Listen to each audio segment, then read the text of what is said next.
The morning Clara Whitfield arrived in Dusthaven, New Mexico, in the spring of 1882, every soul in that sun-baked town stopped what they were doing and stared, and not one of them believed she would last a week. She stepped down from the stagecoach with a carpet bag in one hand and a worn leather Bible in the other, her copper-red hair pinned beneath a blue bonnet that was already losing its fight against the desert wind. She was 22 years old, slender as a willow switch, with green eyes that caught the light like creek water in late afternoon. She had come all the way from St. Louis, Missouri, answering an advertisement placed in the St. Louis Dispatch by one Mr. James Calloway, rancher, age 28, of Dusthaven Territory, who had written with his own plain hand that he was seeking a woman of good character and steady spirit to share his life on the range. What Clara did not know, and what the whole of Dusthaven knew very well, was that James Calloway was widely considered the most star-crossed man in the entire territory. His cattle operation, the Crescent Sea Ranch, sat on 1,200 acres of hard, cracked earth that had not seen a full rain season in 3 years. His barn had collapsed under a freak winter ice storm the previous December. 2 of his best ranch hands had quit just 2 months prior, following a disagreement over wages that James had not been able to resolve in anyone's favor, because the truth was he barely had the coin to meet his land payments. He was handsome in a rough-hewn way, honest to a fault, and utterly, devastatingly unlucky, and the people of Dusthaven, who had watched his troubles stack up like cordwood all winter, had decided long before Clara's stagecoach rolled into town that whoever this woman from Missouri was, she was walking straight into a disaster. Old Hector Prout, who ran the general store on Main Street and had an opinion on everything from crop rotation to the nature of God, was the first to say it out loud. He was standing on the boardwalk when the stagecoach came in, and he looked at Clara stepping down into the dust, looked at the way she straightened her bonnet with quiet dignity, looked at the small valise that represented everything she owned in the world, and he said to no one in particular, "Poor creature does not know what she is walking into." Beside him, Martha Hale, the widow who ran the boarding house, shook her head with the particular sadness of a woman who had seen many things go wrong in the world. "A month," she said quietly, "6 weeks at most, then she will be on the next stage back to wherever she came from." "I give her 3 weeks," said young Deputy Ted Granger, thumbs hooked in his belt, squinting against the sun. "James Calloway cannot hold on to anything, not cattle, not hands, not luck. She will figure that out soon enough." They had no way of knowing then that by saying these things aloud, by stacking their certainties like bricks, they were building the very wall that Clara Whitfield would spend the next several months demolishing, stone by stone, with nothing but her 2 hands and the unshakable belief that love, when it is real, is worth every hard thing the world throws at it. James Calloway was waiting for her at the edge of the livery stable, turning his hat in his hands with the nervous energy of a man who had written 17 drafts of that advertisement before settling on the final version. He was broad-shouldered, with dark brown hair that curled slightly at the ears from the heat, a jaw that could have been carved from the same sandstone that rimmed the mesas to the west, and eyes the color of the sky just before a thunderstorm, that deep, charged blue that makes you hold your breath waiting for what comes next. He saw Clara before she saw him, and something in his chest went very still the way a meadow goes still just before the rain arrives. She looked around the street with those sharp green eyes, taking in the saloon and the general store and the church steeple and the dusty road and all the people watching her, and rather than shrinking under their collective gaze, she lifted her chin a fraction of an inch, as if she had taken a quiet measurement of the place and found it manageable. It was such a small gesture, and yet it told James everything about who Clara Whitfield was before she had spoken a single word to him. He crossed the street toward her, nearly dropping his hat in the process, and said, "Miss Whitfield, She turned and looked at him, and for a moment neither of them spoke. "Mr. Calloway," she said finally, and her voice was clear and warm, the kind of voice that carries without effort. "I hope I have not kept you waiting."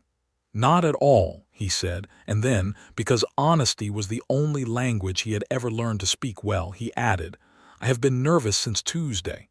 Something softened in her face. The smallest smile appeared at the corner of her mouth, and she said, "So have I." That admission, so simple and so frank, cracked open the stiffness between them the way a plowshare splits hard soil, and suddenly they were just two people standing in the middle of a dusty street, equally terrified and equally hopeful.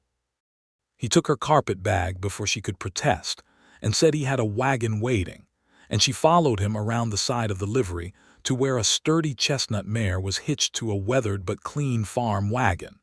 He helped her up with one hand, careful and respectful, and she settled herself on the bench seat with the ease of a woman who was not afraid of hard wood or open air. As they drove out of Dusthaven and onto the long, rutted road that led southeast toward the Crescent Sea, James told her the truth about his situation. He did not dress it up or make excuses. He said the last 3 years had been dry years, said the barn needed rebuilding, said he was short 2 hands, said his cattle numbers were down from what he had hoped when he placed the advertisement. He said it all in a level voice with his eyes on the road ahead, and when he finished, he glanced sideways at her and said, "I want you to know what you have agreed to come to, Miss Whitfield. It is not what the advertisement perhaps implied." Clara looked out at the desert, at the vast red and gold land rolling away in every direction under a sky so blue it almost hurt to look at, and she was quiet for a moment. Then she said, "Mr. Calloway, I left St. Louis because was tired of living in a boarding house, taking in other people's mending and wondering if anything in my life was ever going to amount to something was proud of. Did not come here expecting easy. Came here because your letter said you were a man who worked hard and told the truth, and so far you have confirmed both." James looked at her fully then, long enough that the mare drifted slightly to the left and he had to correct her. Clara pretended not to notice the blush that crept up the side of his neck. "I will do right by you," he said, "whatever happens with the land. Promise you that." "I know you will," she said, with a certainty that surprised him, because she had known him all of 40 minutes. The Crescent Sea was not beautiful in the way that postcards and paintings pretended the West was beautiful. It was a working ranch, which meant it was rough and honest and showed every scar of its labor. The main house was a low adobe structure with a wooden porch that needed repainting, 2 good rooms, and a kitchen that was serviceable if not comfortable. The collapsed barn was a heap of lumber to the south of the property that James had not yet had the resources or the hands to address. There were 112 head of cattle ranging over the far acreage, tended by the 2 remaining hands, brothers named Sam and Leroy, who were in their 30s and had the sun-baked, patient look of men who had seen too many things go wrong to get excited about anything going right. Sam Rowe met Clara at the porch steps, took off his hat, and said with the careful courtesy of a man who had not spoken to a woman in some time, "Welcome to the Crescent Sea, ma'am. We are glad for the company." Illy, behind him, said nothing but nodded with what Clara would later learn was the highest form of respect he was capable of expressing. That first evening, Clara made supper from the provisions in the kitchen, which were more sparse than she would have liked but enough to work with. She made cornbread and a pot of dried bean stew seasoned with salt pork, and a handful of dried herbs she had brought from St. Louis tucked into the bottom of her carpet bag, because she had read once that a cook is nothing without her herbs. The smell that came out of that small kitchen was so good that Sam Rowe sat down on the porch steps and just breathed it in with his eyes half closed. When they sat down to eat, all 4 of them around the rough-hewn kitchen table, and Clara said a short grace and passed the cornbread without ceremony, something shifted in the atmosphere of the Crescent Sea that was difficult to name but impossible to miss. It was the particular warmth that comes into a house when someone is genuinely, practically committed to making it a home. James watched her across the table as she talked easily with Sam and Illy, asking them about the cattle, about the land, about the water situation, and he felt a thing in his chest that he had not felt since before his luck turned, which was the quiet, steady pulse of hope. In Dusthaven, the following morning, Hector Prout checked the calendar on his store wall and remarked to his wife that the Calloway woman had been out there one full day now, and he supposed she had not yet seen enough to run. His wife told him to mind his business. He went back to marking up his ledger and said nothing more, but he was thinking about it.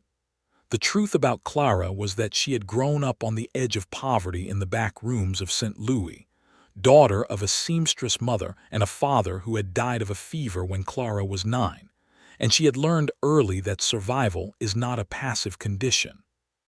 Survival requires constant, creative action, and she had been performing that action since she was old enough to thread a needle. She had kept her mother's household running through sheer ingenuity, taking in washing, growing vegetables in the tiny plot behind their building, bartering with neighbors, stretching $1 until it nearly transparent. She was not afraid of hard work. She was not afraid of hard land. What she was afraid of, though she would not have said it aloud to anyone, was the particular loneliness of a life spent always on the edge of things, always watching other people's warmth from a cold distance. That was why, on her third morning at the Crescent Sea, she was up before dawn with a tin bucket and a coil of rope, making her way to the property's secondary water source, a shallow well to the east of the house that James had mentioned in passing the night before, saying it might have more water than the primary well, but he had never properly measured it because he had not had the time. She measured it. She lowered the rope with a rock tied to the end and felt the resistance of water much sooner than the primary well allowed.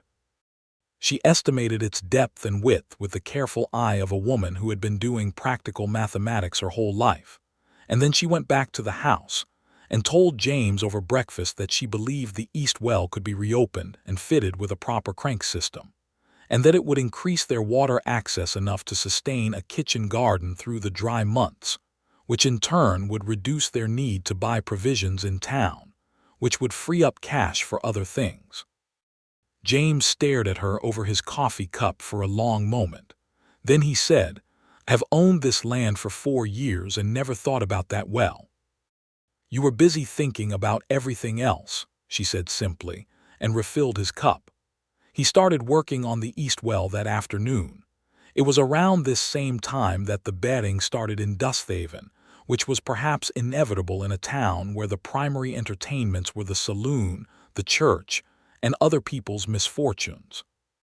It began in Hector Prout's store one Friday morning when Deputy Granger came in for tobacco and said he had heard the Calloway woman was still at the ranch, and Prout said he would wager $2 she would be gone within the month, and Granger said he would take that bet, and by the end of the day there was an unofficial ledger behind the bar at the Silver Spur Saloon, where 9 different people had laid down amounts ranging from 50 cents to $5, all of them betting on when Clara Whitfield would give up and leave.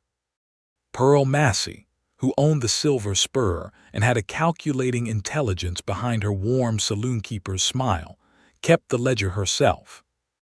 She had lived in Dusthaven for 12 years and knew the Calloway land and the Calloway luck both well. She set the over-under at 6 weeks for Clara's departure, and said so without particular malice, just with the business-like assessment of a woman who had learned to read situations accurately. The longest odds on the board, held by a quiet man named Fletcher who sometimes worked odd jobs for James and had met Clara once briefly, were placed on Clara staying through the end of summer. Nobody else was willing to take those odds. Word of the betting reached the ranch through Illy Rowe, who went into town for supplies on a Saturday and came back with his ears burning. He told Sam about it that evening behind the barn, both of them looking uncomfortable in the way of men who feel they ought to say something but are not sure what. Sam said he supposed they ought to tell Clara. Illy said he supposed they ought to tell James first.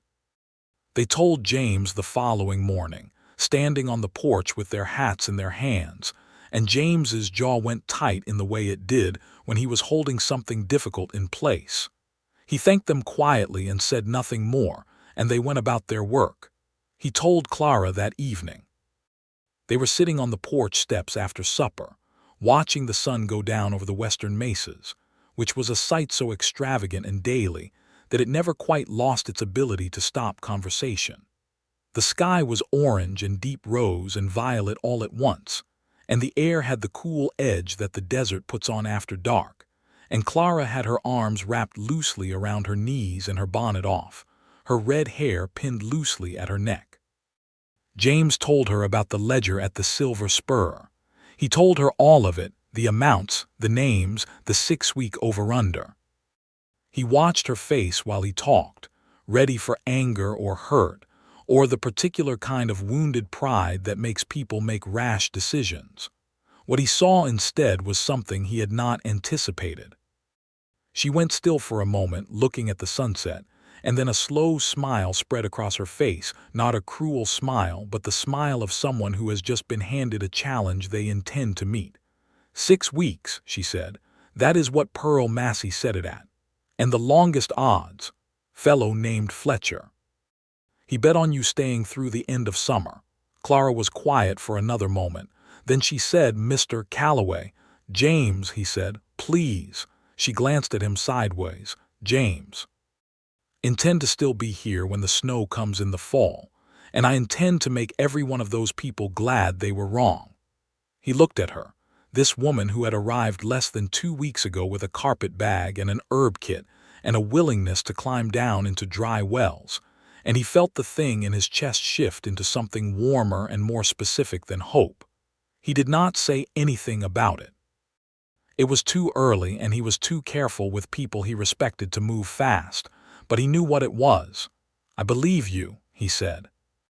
The east well turned out to be even more productive than Clara had estimated once James fitted it with a proper crank-hand bucket pulley system, working on it across 3 long evenings after his regular ranch duties were done. Clara stood beside him for most of it, passing tools, holding the lantern when the sun went down, learning the names of things she had not needed to know in St. Louis and finding that she liked knowing them. She liked learning the difference between a post-auger and a hand drill. She liked understanding how a pulley worked. She liked the particular satisfaction of practical knowledge, which is different from book learning in that it lives in your hands as well as your head. By the end of the 3rd week, the kitchen garden was staked out and planted with seeds Clara had written ahead to a seed house in Albuquerque to have delivered. Tomatoes, pole beans, squash, onions, and a row of herbs along the south-facing wall of the house where the reflected heat would push them.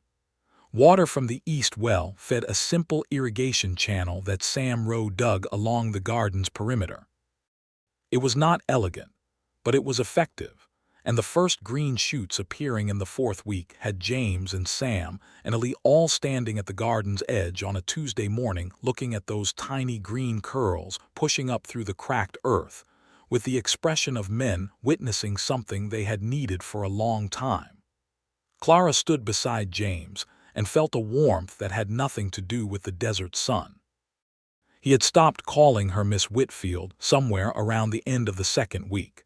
She had stopped finding formal reasons to keep distance between them somewhere around the 3rd. By the 4th week, they had developed the easy habits of 2 people who have decided, perhaps without fully articulating it, that they are going to try to understand each other. He brought her coffee in the morning before she asked. She remembered how he took it, which was black with 1 spoonful of sugar, and the first morning she set it down in front of him exactly right without him having to say anything.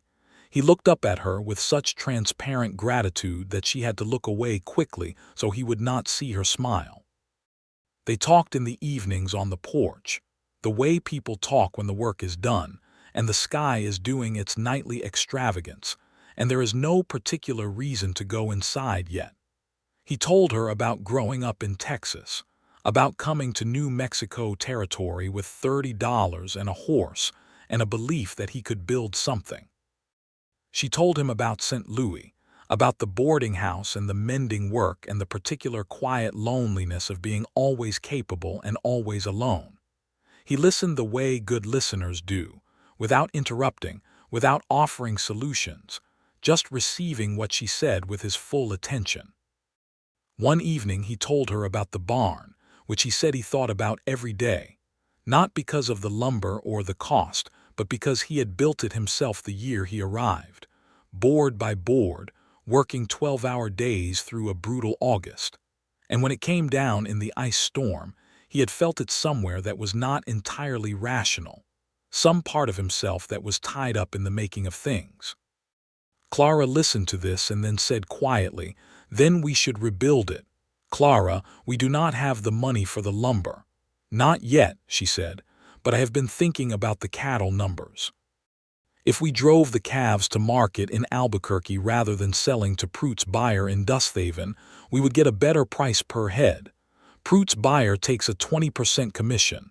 James frowned. "That is a 2-day drive." "I know. But the math works in our favor." He looked at her for a long moment, this woman in her plain cotton dress with work-roughened hands and a mind that went sideways to solutions like water finding its own level, and he said, "Where did you learn about cattle prices?" "I wrote letters," she said simply, "to the livestock exchange in Albuquerque. Asked." He shook his head slowly, not in disagreement but in a kind of wondering admiration, and said, "All right, we drive to Albuquerque." In Dusthaven, the 6-week mark came and went, and the people watching Pearl Massey's ledger at the Silver Spur began to get interested in a different way. Deputy Granger, who had bet on Clara being gone by week 4 and had already lost his $2, was now telling anyone who would listen that he had always thought the woman had more grit than people gave her credit for. Hector Pruitt said nothing of the kind, because he had placed the highest single bet on the board, $5 on Clara leaving by week 8, and there was still time. But he was, it must be said, watching the road to the Crescent Sea more carefully than usual when he opened his store in the mornings. Martha Hale, who had predicted 6 weeks from the very first day, had the particular discomfort of a woman whose judgment she trusted being challenged. She said to Pruitt one afternoon that she had heard the Calloway woman had planted a garden and fixed the east well, and that perhaps she had underestimated the girl. Pruitt said a garden and a well did not make a marriage or a ranch successful, and Martha said that he was probably right, but you never knew. The drive to Albuquerque was decided for the 2nd week of June, after the calves were weaned and strong enough for the road. James and Sam and Ellie prepared for it over several days, sorting cattle, checking shoes, and packing provisions. Clara said she was coming too, and James started to say something about the trail being rough, and she looked at him with those green eyes and said nothing, just looked, and he said, "Right, you are coming." She had never driven cattle.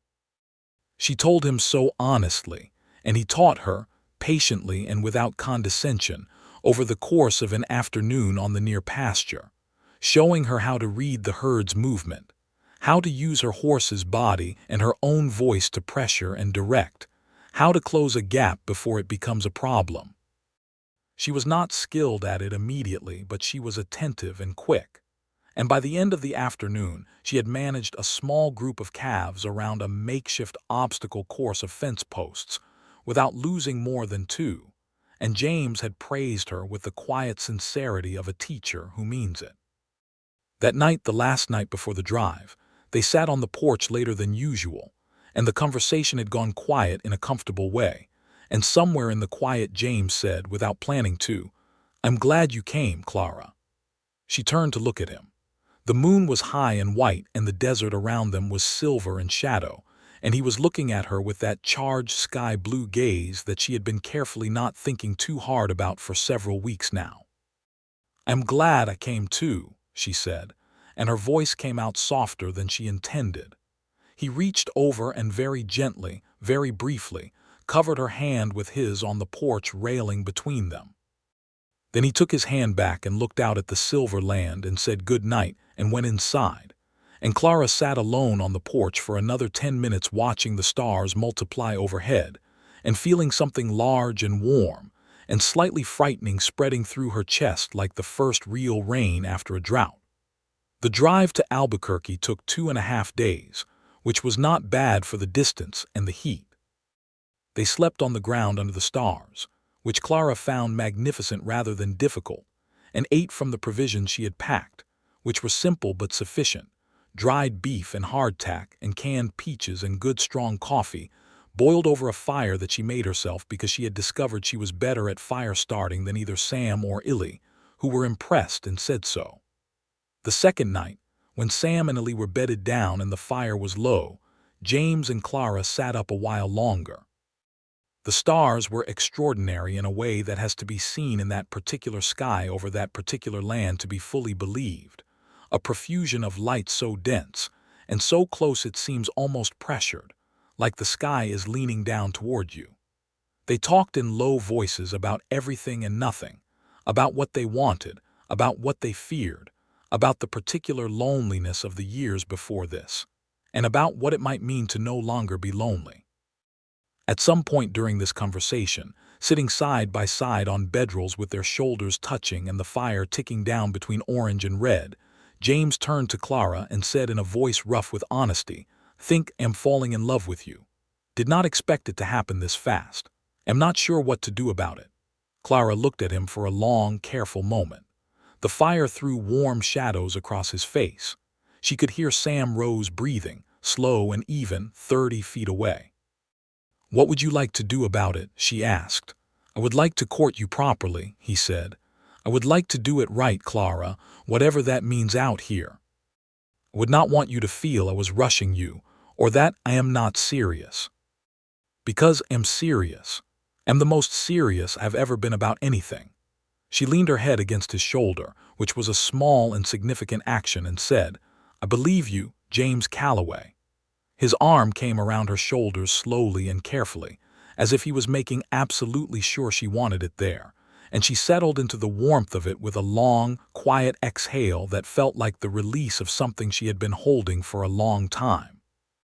They stayed like that, watching the fire die down, until the cold of the desert night made it sensible to sleep, and then they said good night with a particular gentle awkwardness that was, in its own way, more romantic than anything either of them had experienced before. The Albuquerque Livestock Exchange was a revelation. The buyers there were professional and busy, and had prices written on boards behind the exchange counter, and those prices were significantly better than anything Pruitt's buyer had ever offered. James sold 63 head at a price that left him standing in the middle of the exchange floor with his hat off, and his eyes slightly wide, doing the arithmetic twice, because he could not quite believe the first result. Clara stood beside him and did the arithmetic faster and said quietly, "That is enough for the barn lumber and the missing fence line on the north pasture and 3 months of operating reserves." He turned to her and said, with a feeling that was larger than the words he had for it, "Clara." She smiled at him and said, "Let us buy the lumber before we spend it on anything else." They bought the lumber from a yard in Albuquerque and arranged for it to be hauled to the Crescent Sea on a freight wagon over the following week. They ate supper in Albuquerque that evening at a proper restaurant, which was a slight extravagance but felt merited, and Clara wore the blue dress she had brought in her carpet bag, the one she had made herself from cloth purchased on sale in St. Louis, because she had learned to always have one good thing even when everything else was plain. James wore his best shirt and had combed his hair, and across the table at that small restaurant in the lamplight, they looked at each other with the particular brightness of two people who are falling in love and are beginning to admit it to themselves. He ordered them both pie after supper, apple pie with a crust that was not quite as good as Clara's, a fact that she pointed out with a smile and he agreed with immediately, and then he said, "Clara, I would like to ask you something formal." She set down her fork. "All right. I would like to know," he said carefully, "whether you would consider making this permanent, whether you would marry me. Not because of the advertisement or the arrangement, but because I mean it. I want to build this life with you. I want to rebuild that barn with you. I want to watch your garden come in every summer and argue with you about cattle prices and sit on the porch every evening for the rest of my life. I know it is not a lot to offer, and I know the land is hard and the work never ends, but yes," Clara said. He stopped mid-sentence. "Yes, yes, James, I will marry you." She picked her fork back up. "Now eat your pie before it gets cold." He sat very still for a moment, and then a smile broke across his face that was so unguarded and so genuine that the older couple at the next table glanced over and smiled too without knowing why. They drove home in the pre-dawn of the next morning, the freight wagon arranged and contracted, and the road back to Dusthaven felt different under the wagon wheels, warmer, more sure of itself, the way a road feels when you know what is waiting at the end of it. They told Sam and Illy when they got back. Sam Rowe took off his hat and pumped James's hand with both of his and said, "Best news this ranch has had in 4 years." And Clara had the impression he was not exaggerating. Illy nodded with his maximum expression of approval, which was a nod that lasted nearly 2 full seconds, and Clara decided that she loved Illy Rowe precisely as much as she loved Sam, which was a great deal. The announcement of the engagement reached Dusthaven within 48 hours, because in small towns information travels faster than horses, and the Silver Spur Saloon became briefly animated. Pearl Massey looked at her ledger with a slight smile and said nothing, but she adjusted certain things in her mental accounting. Hector Prout, whose 8-week bet was still technically live because an engagement was not yet a departure, decided the distinction was academic and conceded his $5 with the dignity of a man who can recognize when he has been wrong even if he does not say so explicitly. Deputy Granger, who had already lost his bet and now had the relative freedom of a man with nothing at stake, came out to the Crescent Sea on a Saturday with a bottle of good whiskey and his hat in his hand, and said he owed James a drink and the lady his apologies. Clara accepted the apology with genuine warmth and poured the whiskey, and Ted Granger went back to town feeling better about himself and considerably better about the Calloway Ranch's prospects, which he mentioned to everyone he spoke to for the rest of the week. The lumber arrived the following Monday on a flatbed freight wagon drawn by 2 enormous draft horses that made the Crescent Sea's chestnut mare look delicate. James and Sam and Illy unloaded it with the focused energy of men who have been wanting to do a particular thing for a long time and can finally do it. Clara organized the pieces by length and purpose as they came off the wagon, having spent 2 evenings studying the rough barn plans James had drawn from memory, learning enough about the construction to be genuinely useful rather than just present. They started building the barn that Thursday. James had the skill and the plans. Sam and Illy had the labor and the experience.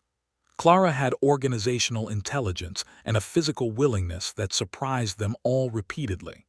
She hauled lumber, held boards steady, drove nails with a hammer she had borrowed from Sam, and fetched water and tools and food with tireless efficiency. When she drove her first nail cleanly into a post without bending it, James looked over from where he was working and said, "Where did you learn to do that?" And she said, "Right now," and he laughed, a real laugh, the kind that comes from deep in the chest and is impossible to fake. The barn went up in stages over 3 weeks, which was perhaps faster than might be expected, though it was helped considerably by the fact that Fletcher, the odd jobs man who had placed his bet on Clara staying through summer, showed up on the second day of construction and said he had some carpentry skill and would be glad to help if the offer of a meal and some pay was available. James said yes before he had finished the sentence, and Fletcher became the 4th member of the barn-raising team, and he was as good as his word, both about the carpentry and about being quietly glad he had bet right. Martha Hale drove out from town in her buggy on the 8th day of construction, ostensibly to deliver a pie she had made, which was a legitimate pie and a genuine delivery, but also clearly to see what was happening at the Crescent Sea with her own eyes. She stood in the doorway of her buggy and looked at the half-built barn structure rising against the desert sky, and at Clara Whitfield in her work apron with sawdust in her red hair, and something in Martha Hale's expression shifted the way the sky shifts when the weather is changing. She came down from the buggy with the pie and walked over to Clara and said, without preamble, "I owe you an apology. I said some things when you arrived that were unkind, and I believe I was wrong about you." Clara took the pie with both hands and looked at Martha steadily. She said, "I appreciate you saying so. The pie is a genuine offer of friendship," Martha said, "if you want it." Clara smiled then fully and said, "I want it very much. Come have some coffee and tell me about the town. Have been here nearly 2 months and I still do not know the half of it." Martha Hale stayed 3 hours and left the Crescent Sea with the look of a woman who has made a friend she had not expected. The barn was finished on a Thursday evening in early July, and when they drove the last nail and stepped back and looked at it standing whole and solid against the darkening sky, all 5 of them, James and Clara and Sam and Illy and Fletcher, stood in silence for a moment that wanted no words. Clara felt James's hand find hers in the dusk, and she held it and looked at the barn they had built together and felt the particular satisfaction of something made from nearly nothing through will and work and partnership.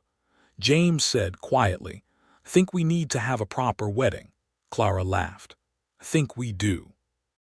They set the date for the last Saturday in July, and the preparations became a community event whether they intended it to be or not, because Martha Hale announced it at the church the following Sunday, and the women of Dusthaven, who had a social capacity that had been somewhat dormant through the long dry years, came to life around the prospect of a wedding with the enthusiasm of people who have been waiting for something to celebrate. Clara found this both touching and slightly overwhelming. Women came to the ranch with fabric and food and opinions about flowers and ribbons. Martha Hale offered the use of her parlor for a fitting, since the boarding house had the best mirror in town. Pearl Massey donated a case of her best wine, which she delivered herself in a buckboard, and she and Clara had a conversation that was frank and unexpected, in which Pearl said she had seen 100 people bet against 100 situations, and rarely had she been more pleased to be on the losing side of a ledger. And Clara thanked her for keeping it honestly, and Pearl laughed and said that was a fair point.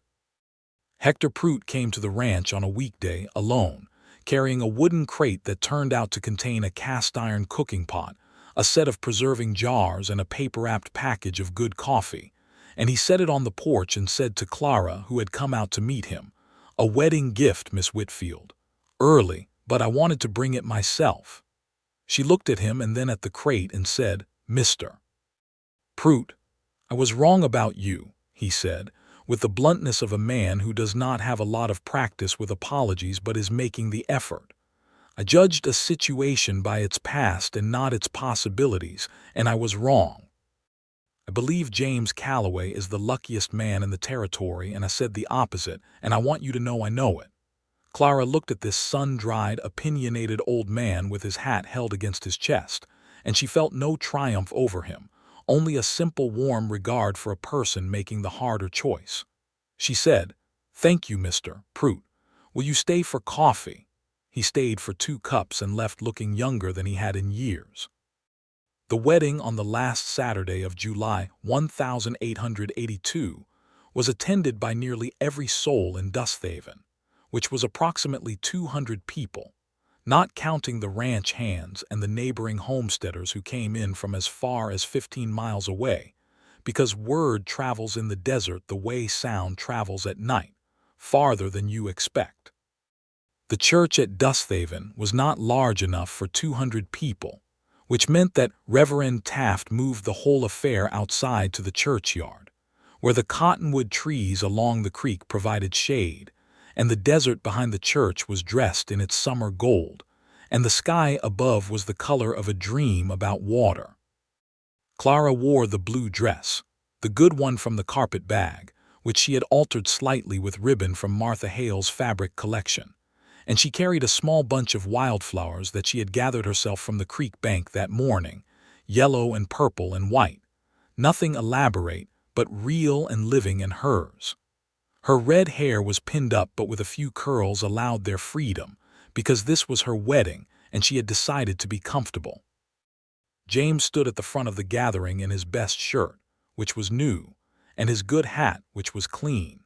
And when he saw Clara walking toward him through the crowd of people with her wildflowers and her honest face and her green eyes, he felt the certainty of it settle into him the way conviction settles, not loudly but with great depth, and he thought that he would spend the rest of his life making sure she knew what it meant to him that she had come. Reverend Taft spoke the words that have been spoken over weddings since words were invented for the purpose, and when he reached the promises, James said them in the steady, deliberate voice of a man making the most serious commitment of his life, and Clara said them in the clear, warm voice that carried without effort, and when they were pronounced, husband and wife, and James took her face in his hands and kissed her for the first time, properly and fully. The crowd made the noise that crowds make at such moments, and Pearl Massey's wine was opened, and Fletcher played the fiddle he had brought in his saddlebag, and the whole of Dusthaven spent that afternoon in the churchyard eating and dancing and being reminded that life, even in hard country, is capable of extravagant joy. At some point in the afternoon, Pearl Massey, who was on her second glass of wine, and had a cigar tucked behind one ear in the manner of a woman who has earned the right to her eccentricities, found Clara standing at the edge of the celebration watching James dance with Martha Hale's 7-year-old daughter, who had demanded a dance and received one, and Pearl said, "Not a single person in this town believed you would stay." Clara watched James twirling the little girl, his big hands careful on her small shoulders, and said, "I know. What made you sure enough to stay?" Clara considered this genuinely. Then she said, "I was not sure, was willing." "There is a difference." Pearl looked at her for a moment and then said, "Yes, there is," with the tone of a woman who has just heard something she will be thinking about for a long time. The weeks following the wedding fell into a rhythm that was rich with the particular texture of a shared life.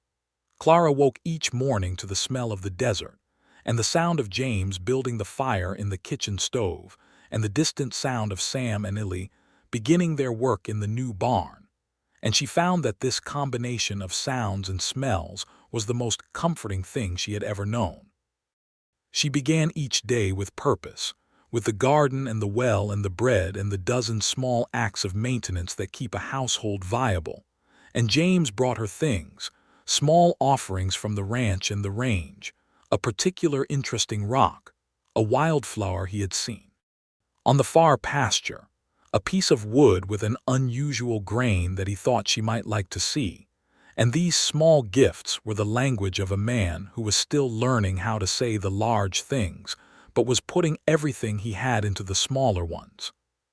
The rains came in late August, which was later than ideal but better than the previous 3 years, and when the first real rain came rolling in over the western mesas with a sky full of purple cloud, and the smell of wet earth rising before the rain itself arrived, Clara and James stood on the porch together and watched it come.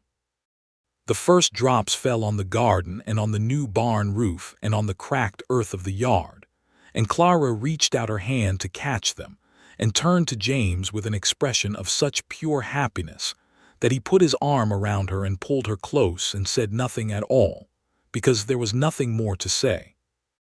The garden came in that late summer beyond what Clara had projected, the tomatoes in particular producing with extravagant generosity, and she put up preserves in the jars from Pruett's crate and organized the root cellar, and calculated that they would spend significantly less on provisions through the fall and winter than they had in previous years. She shared the surplus with the Rose and with Fletcher, who had by then been taken on as a permanent third hand, and she sent a basket of preserves to Martha Hale and another to Hector Pruitt's wife with a note that was warm and brief. Pruitt's wife came to call the following week and stayed the afternoon and left with the look of a woman who is very glad her husband had the sense to bring that cooking pot when he did. As the summer turned toward fall, the Crescent Sea changed in ways that were practical and visible, and also in ways that were harder to quantify. The cattle numbers improved because the water situation had improved, and the supplemental feed schedule Clara had worked out allowed the calves to be carried through the dry months rather than sold early at low prices. James hired a fourth hand in September, a young man named Augustin Vega from a Mexican family 20 miles south who had worked cattle all his life and had skills with horses that Sam Rowe said were the best he had ever seen. Clara learned enough Spanish to speak to Augustin respectably within 3 months, helped by Augustin's patience as a teacher and her own dogged willingness to mispronounce things repeatedly until she got them right. There was a difficult week in October when the north fence line failed across 400 yards and 36 head of cattle drifted onto the neighboring Hartley land before they were found and retrieved. Jacob Hartley was not a friendly man by nature, and the conversation between him and James was tense in the way of men who are both trying to be fair and both slightly angry.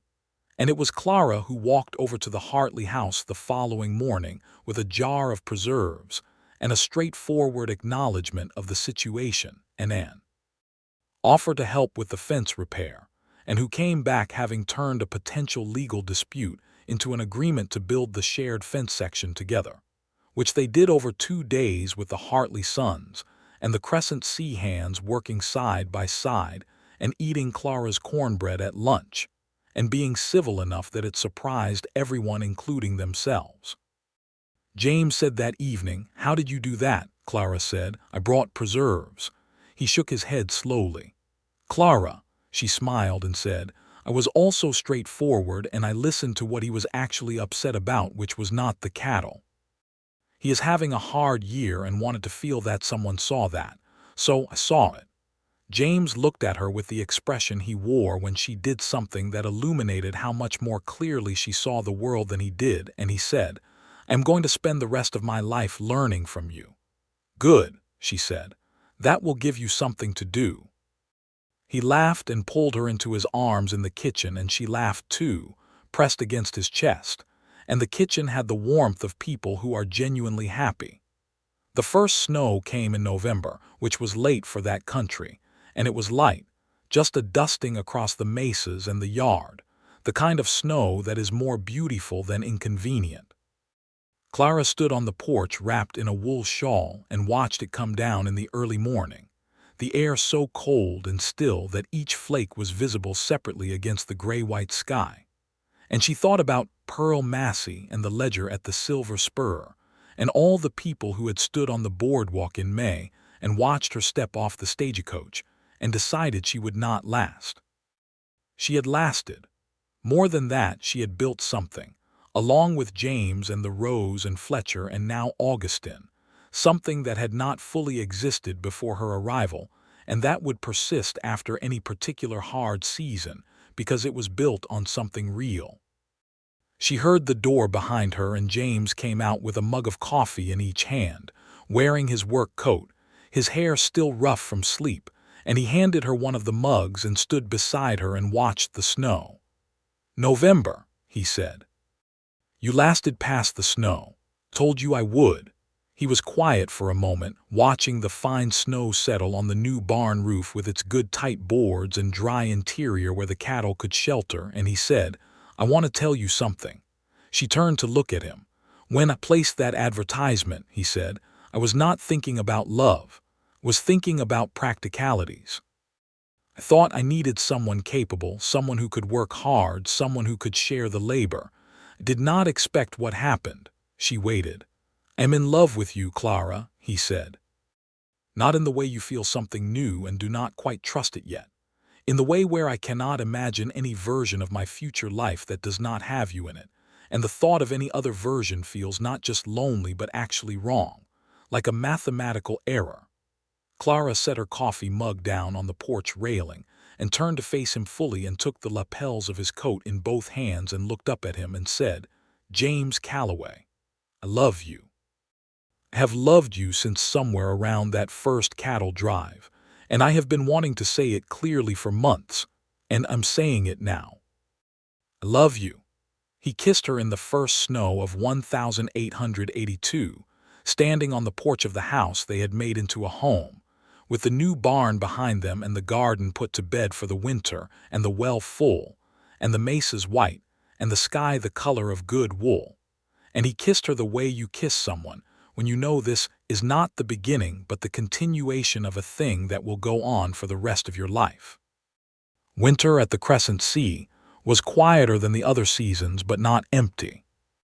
The cattle required different management in the cold, more supplemental feed, more checking of water sources against freezing, more shelter management, and James, and the hands were out every day regardless of temperature. Clara used the slower pace of the indoor work to do things she had been wanting to do since summer. She organized the ranch's accounts into a proper ledger system, something James had been doing loosely in a battered notebook since he arrived, and the act of going through those numbers carefully gave her a comprehensive picture of the operation that informed several decisions she brought to James over the course of the winter.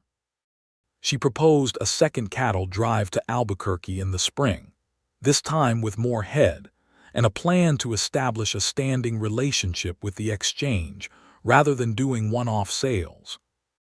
She proposed the construction of a proper root cellar, larger than the existing one, before the next growing season. She proposed reaching out to the seed catalog again, this time to add a small apple orchard along the east fence line, which would take years to produce but would be worth it. And she said this with the calm confidence of a woman who is planning for a future she intends to be present for. James approved all of it, not automatically, but after genuine discussion in which he pushed back on certain details, and they argued constructively and arrived at better plans than either of them had started with, which was how their best decisions were always made. The winter was not all work. There were evenings by the fire with books, Clara reading aloud and James listening while he oiled tack or did small repairs, because the ranch required the same level of maintenance in winter as in summer, just in different places. They had a tradition by December of playing cards after supper, a two-handed game called cribbage that Clara had learned as a girl and taught James in one patient evening, and they were evenly matched in a way that made the games genuinely competitive and genuinely enjoyable. Sam and Elise sometimes joined them on Saturday evenings, and Fletcher came in from the bunkhouse, and Augustin, who had grown into the full life of the ranch with the ease of someone who had found his place, brought a card game from his own family's tradition that none of the others had played and taught them all, and there was laughter in the kitchen on Saturday nights in a way that meant the bunkhouse lights were on late.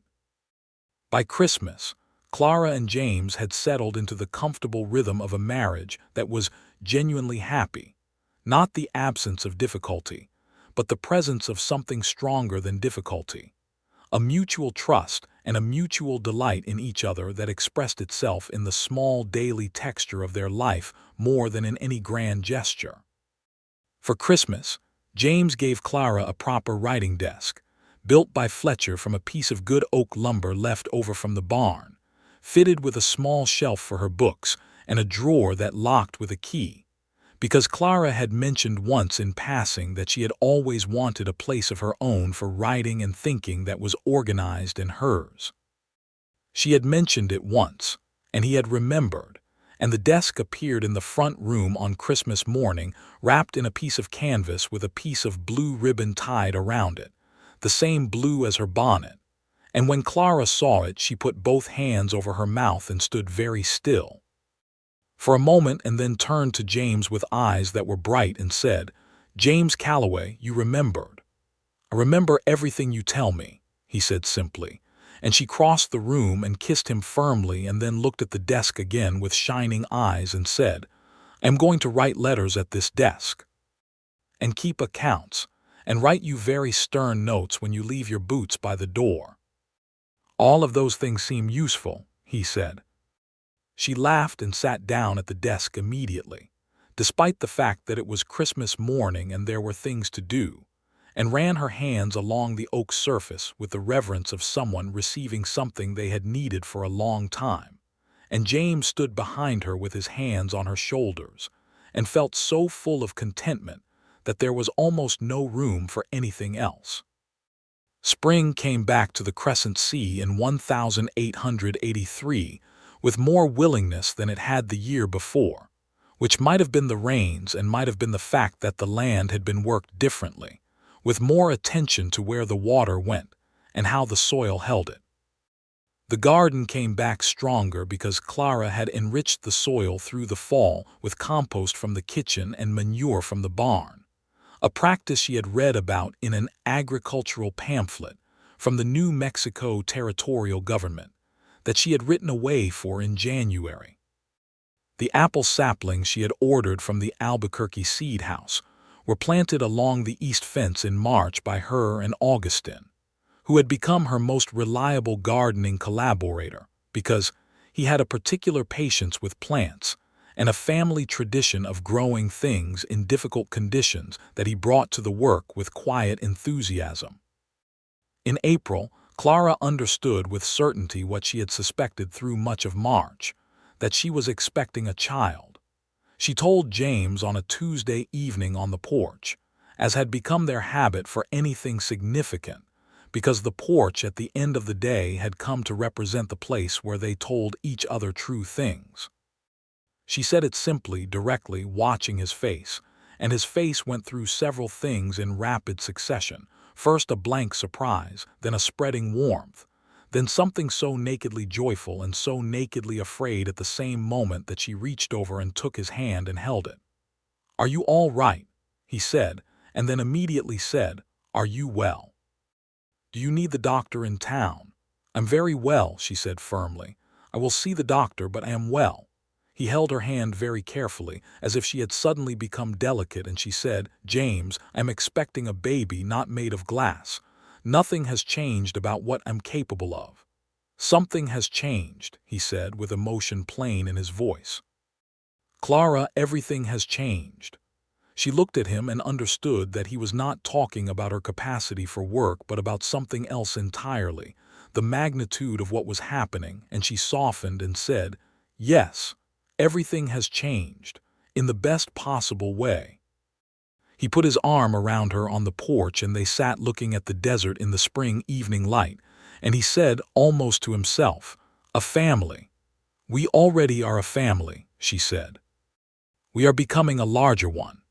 The news spread through Dusthaven in the way that news spreads, and the response was warm, genuinely and specifically warm, which was itself a measure of how much had changed in the 12 months since Clara had stepped off the stagecoach with her carpet bag and her herbs, and the whole town's skepticism ringing in the air around her.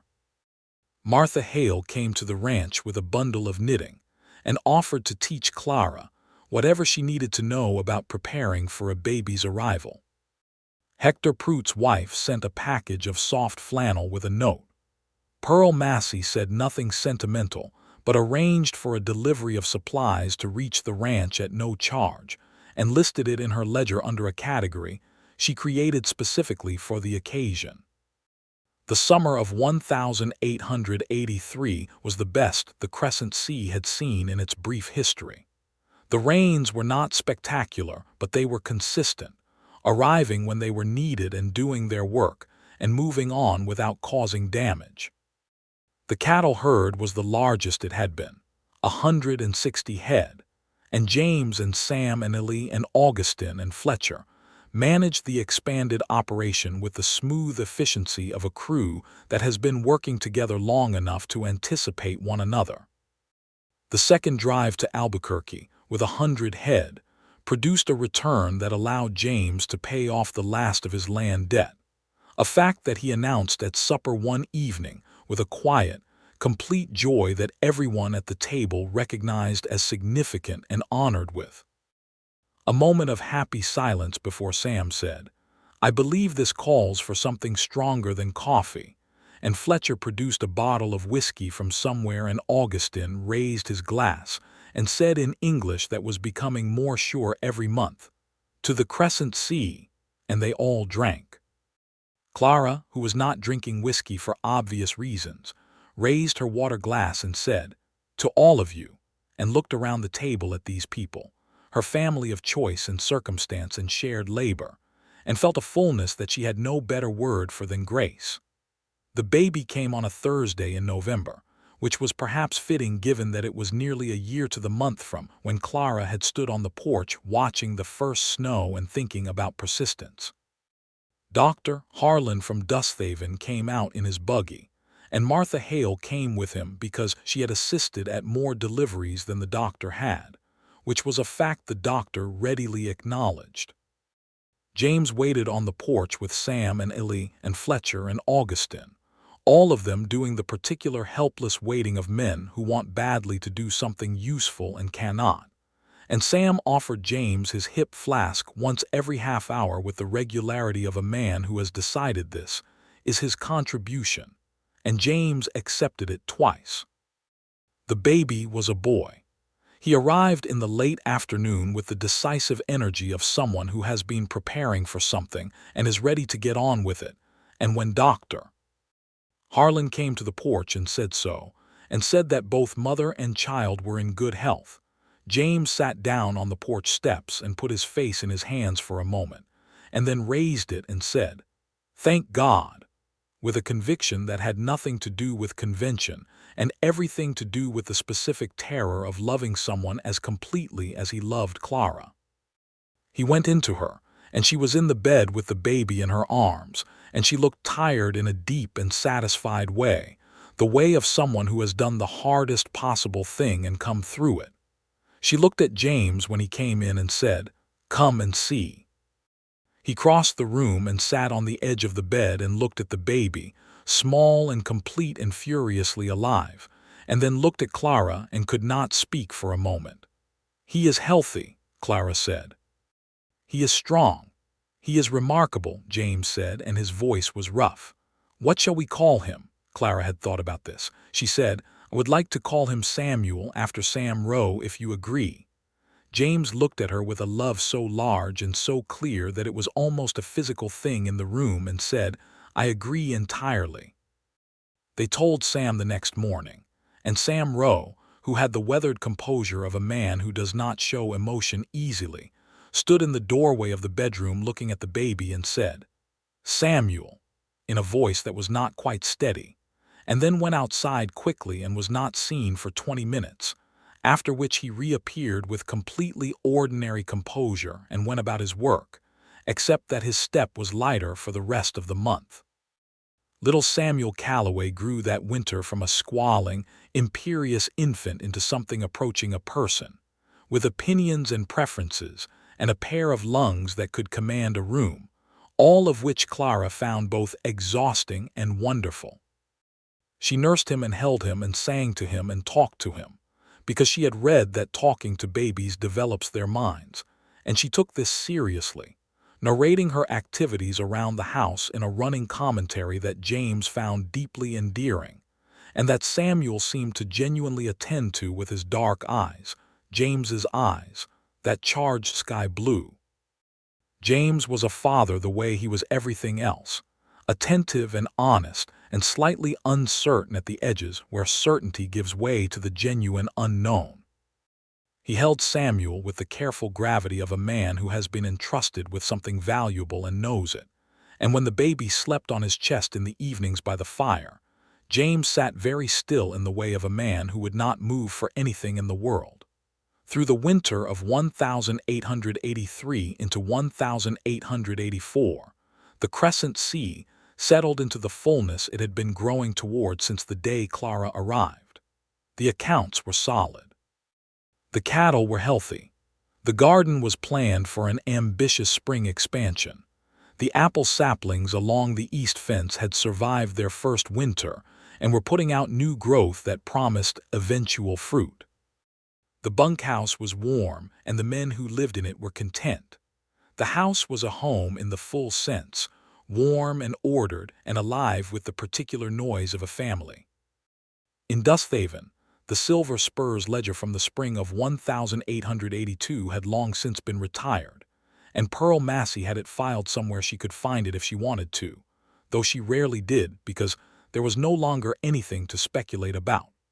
What had happened at the Crescent Sea was simply part of the town's current reality now. A successful ranch with good land management and steady cattle numbers, and a couple who were known to be as solid as the mesas to the west.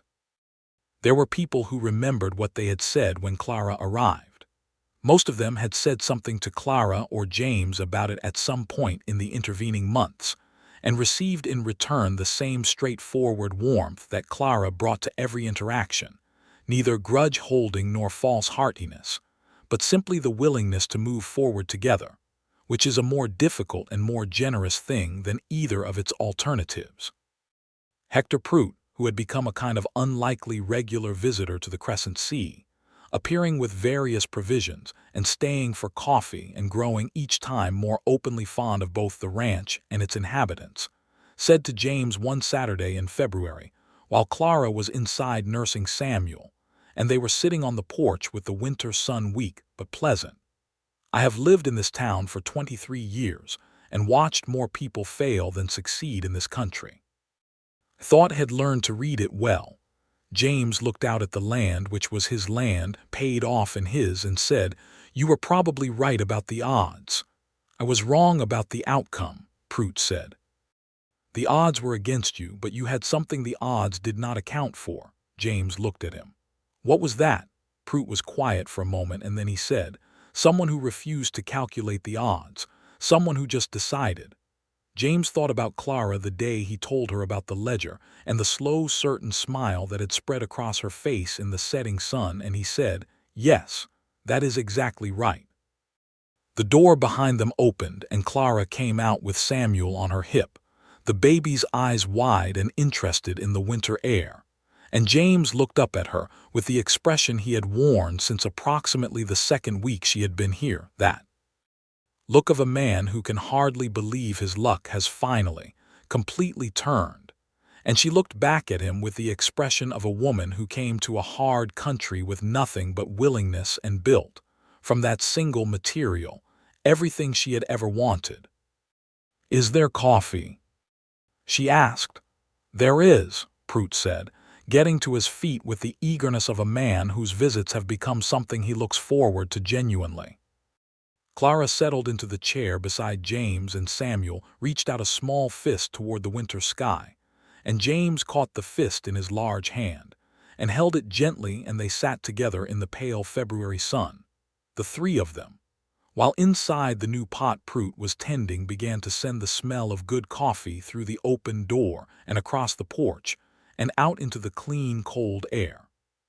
Spring returned to the Crescent Sea in 1884, with a generosity that felt almost like an apology from the land for the 3 dry years before it.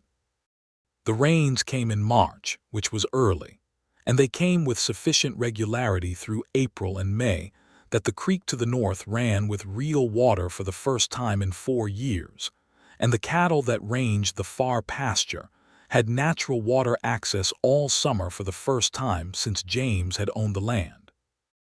The garden that Clara planted that spring was the largest yet, and she added to it a row of sunflowers along the south fence that was entirely impractical in the best possible way, tall and gold and extravagant, nodding in the summer wind like an audience applauding something wonderful. Samuel learned to walk in the summer, which happened with the sudden dramatic speed of all infant milestones, 1 week tentative and the next fully operational, crossing the kitchen floor in a determined diagonal with the focused expression of someone navigating an important mission. He was universally considered by every adult on the ranch to be the finest baby in the territory, an assessment that was biased and accurate in equal measure. By midsummer of 1884, The Crescent Sea had 1,500 acres under active management, having added 300 acres of adjacent land to the west that had been available for purchase from a homesteader moving back east. The purchase had been Clara's proposal, worked through in the accounts over 2 evenings, and presented to James with the kind of clear-eyed case that made it easy to say yes. The extra acreage allowed the cattle operation to expand without overstressing the existing pasture, and within the year it was apparent that the expansion would pay for itself. The apple trees along the east fence produced their first blossoms in the spring of 1884, small and white and fragrant, not yet fruit but the promise of fruit, and Clara stood among them one morning with Samuel on her back in the sling Augustine's mother had sent from her family's home, and looked at the blossoms, and felt the deep satisfaction of things done for the future, that the future has the grace to confirm. James found her there and stood beside her, and they looked at the blossoms together, and he said, "When these are proper trees, Samuel will be old enough to pick." "And whoever comes after Samuel," Clara said. He turned to look at her. She was smiling at him with that particular smile, the one that told him something significant before the words did. "Clara," he said. "Sometime around October," she said. "I believe." He made a sound that was not quite words but was very much happiness, and he pulled her carefully into his arms, mindful of Samuel on her back, who made a sound of protest at being disturbed and then settled, and James held them both, his wife and his son and the next one coming, in the orchard of trees that were not yet trees on the land that was theirs, and felt that the weight of the world, the good weight of it, was exactly right. The people of Dusthaven had long since stopped being surprised by anything that happened at the Crescent Sea, but they were still genuinely pleased by it, which is a better thing. Martha Hale came out with more knitting. Pruett's wife sent flannel again, and this time included a small carved wooden horse that her husband had made on winter evenings by the fire, and Clara kept it on the writing desk James had built her, beside the jar of dried herbs from the first garden, and a photograph of James taken by a traveling photographer who had come through Dusthaven in the spring of 1883. Pearl Massey retired the silver spur ledger from its file box in January of 1885 and burned it in the stove behind the bar one quiet Tuesday evening, because there was nothing more it needed to document. The story it had started had finished in exactly the way the one man who bet correctly had believed it would, with the woman from St. Louis not just staying but thriving, not just surviving but building, not just enduring but loving and being loved in a way that had changed the character of the Crescent Sea, and in smaller but real ways, the character of Dusthaven itself.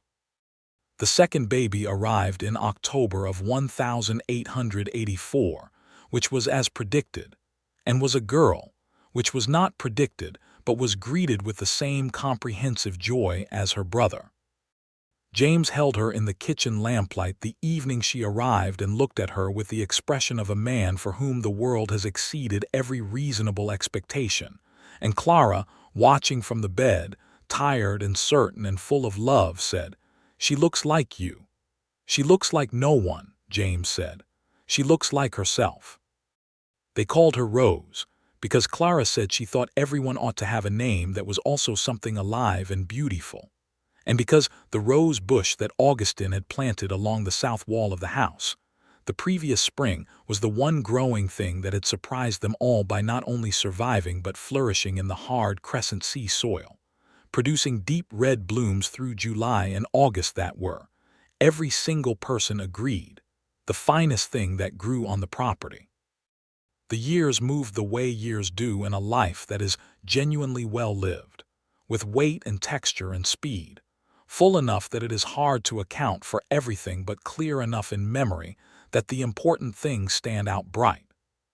Samuel grew from baby to toddler to a boy who followed James around the ranch with a small hat of his own, and opinions about cattle that were more informed than might be expected and equally unreasonable. Rose grew into herself with the absolute assurance of a child who has never had reason to doubt she is loved, bold and curious and fond of horses, to a degree that kept James in a constant low-grade terror about what she would ask for on her next birthday. Clara grew the orchard, the garden, the accounts, and the life of the ranch with the same practical determination that had characterized everything she had done since the day she arrived. She also grew something in the town, a kind of presence, a trust that meant people came to her with things, with problems and disputes and questions, not because she had any formal authority, but because she had demonstrated, repeatedly and without ceremony, that she was the kind of person who thought clearly and cared genuinely and told the truth. Martha Hale said once to Reverend Taft that Clara Calloway was the most useful person in the county, and the Reverend said he thought that was likely true, and added that useful was perhaps the most under-celebrated virtue in the territory. James never stopped being a little astonished by her. He said so occasionally, when the evenings were quiet and the children were asleep and they sat on the porch with the stars doing their nightly work overhead, and Clara always received the statement with a slight embarrassment and a directness that made him love her more. She would say things like, "You are not astonished, you are grateful, which is different," and he would say, "Can it not be both?" And she would say, "All right. It can be both." And they would sit in the comfortable silence that is the best thing a marriage can produce, the silence of two people who have nothing left to hide and are glad of it.